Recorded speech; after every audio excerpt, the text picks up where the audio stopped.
¿Cómo empezó la vida?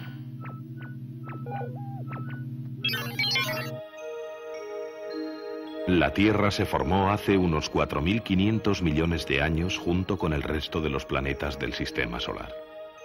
Probablemente era una masa incandescente que se fue enfriando poco a poco.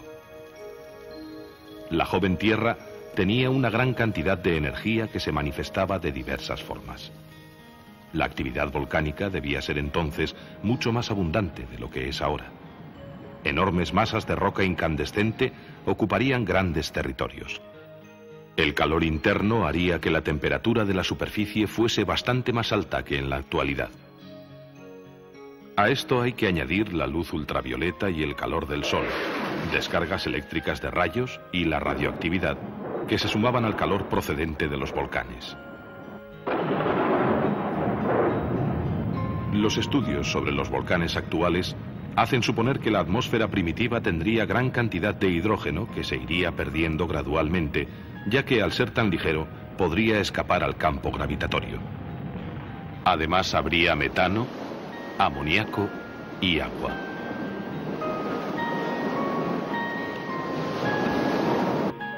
En 1924, el científico soviético Alexander Oparin lanzó la teoría de que la vida se podía haber formado a partir de esos componentes primitivos de la atmósfera sometidos a tremendas descargas eléctricas. En los océanos primitivos se formarían unos compuestos orgánicos sencillos que constituirían un medio ideal para el desarrollo de la vida. En 1953, Stanley Miller de la Universidad de Chicago, con la ayuda de Harold Urey, reprodujo en un laboratorio la atmósfera primitiva mezclando metano, amoníaco, agua e hidrógeno.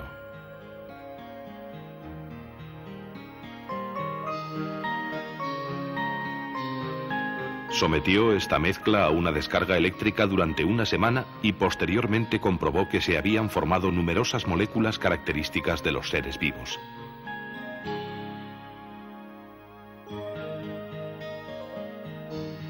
Miller demostró que los gases de la atmósfera primitiva de la Tierra, expuestos a una gran cantidad de energía, pudieron combinarse para formar compuestos orgánicos similares a los que se encuentran en los seres vivos.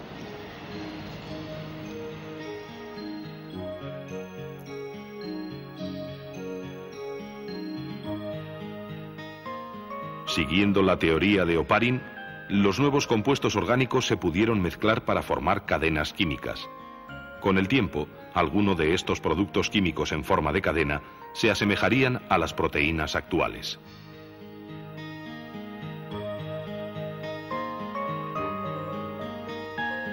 Otras moléculas antiguas fueron, sin duda, versiones elementales de los ácidos nucleicos. Durante millones de años, tales sustancias químicas se formaron y se destruyeron bajo las violentas radiaciones solares. Pero a medida que pasó el tiempo, alguna de estas moléculas debió alcanzar un grado tan alto de organización que le permitió duplicarse. Estas moléculas, que probablemente eran ácidos nucleicos, en su proceso de evolución lograron incorporar proteínas a su estructura.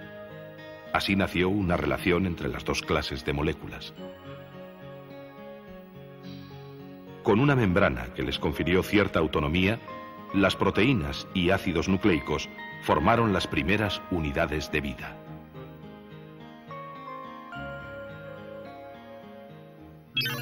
Los primeros organismos.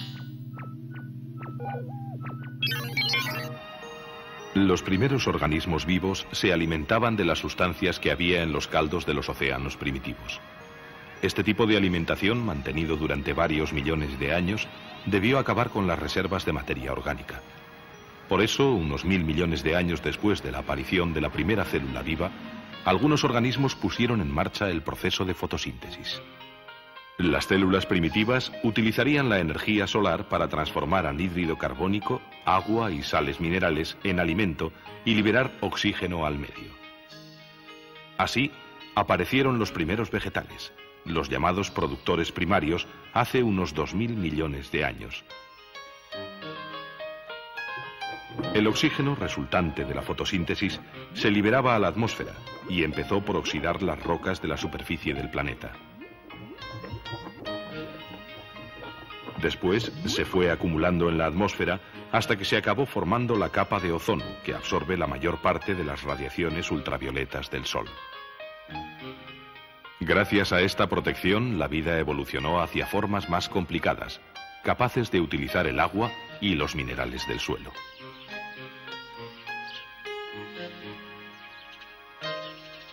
Harían falta millones de años para que los organismos vivos fueran adquiriendo el aspecto con que ahora los conocemos. ¿En qué momento empezó la vida exactamente? ¿Y por qué tomó una forma determinada y no otra? Son dos preguntas todavía sin respuesta. Pero se sabe que la vida no existiría de la manera en que hoy la conocemos sin la continua intervención de las plantas durante millones de años.